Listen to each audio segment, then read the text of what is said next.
ہمارا دنیا میں آنے کا مقصد یہ نہیں ہے کہ دنیا کی رنگینوں میں کھو کر ہم نے اپنے دل کا یہ سکون برباد کر لیا ہے۔ اللہ سونا نے ہمیں دنیا میں کس لیے بھیجا ہے، یہ ہمیں یاد کرنا چاہیے کہ ہم کس لیے اس دنیا میں آئے ہیں اور کس مقصد کے لیے اللہ تعالیٰ نے ہمیں اس دنیا میں بھیجا۔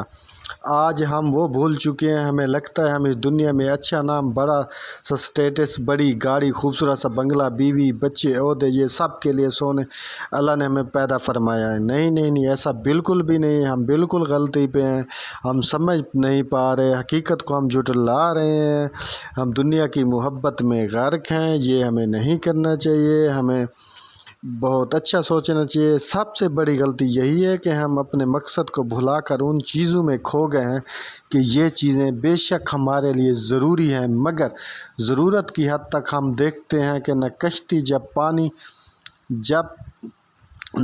جب تک پانی کے اوپر چل رہی ہوتی ہے وہ بالکل صحیح چلتی ہے، جب پانی کشتی کے اندر آ جاتا ہے تو کشتی کو ڈبو دیتا ہے۔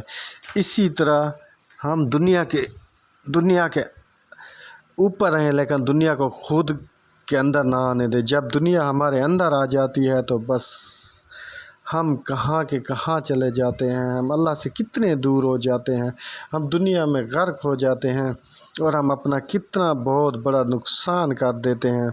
جب کشتی کے اندر آ جاتا ہے کشتی کو ڈبو دیتا ہے۔ اسی طریقے سے جب ہمارے اندر دنیاوی چیزوں کی محبت حد سے زیادہ اتر جائے تو ہماری زندگی تلخ ہو جاتی ہے۔ ہمارا دنیا میں آنے کا مقصد سونے رب تعالیٰ کو راضی کرنے کا، اس دل سے سونے رب تعالیٰ کی محبت کو لے کر آئے ہیں اور اسی کو راضی کرنا ہمارا مقصد ہے۔ اللہ تعالیٰ ہمیں دین پر چلنے کی اور اسے سمجھنے کی اور اپنی محبت اور حضرت محمد صلی اللہ علیہ وآلہ وسلم کی محبت اور 5 ٹائم کا نمازی بنائے۔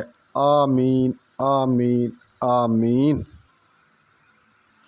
اور میری یہ ریکویسٹ ہے کہ میرے چینل کو لازمی سبسکرائب کریں، اور جو لوگ پہلے سے چینل پر موجود ہیں وہ تمام ویڈیو واچ کریں، جو نہ ہیں وہ لازمی سبسکرائب کریں کیونکہ میرے سبسکرائبر بہت کم ہیں۔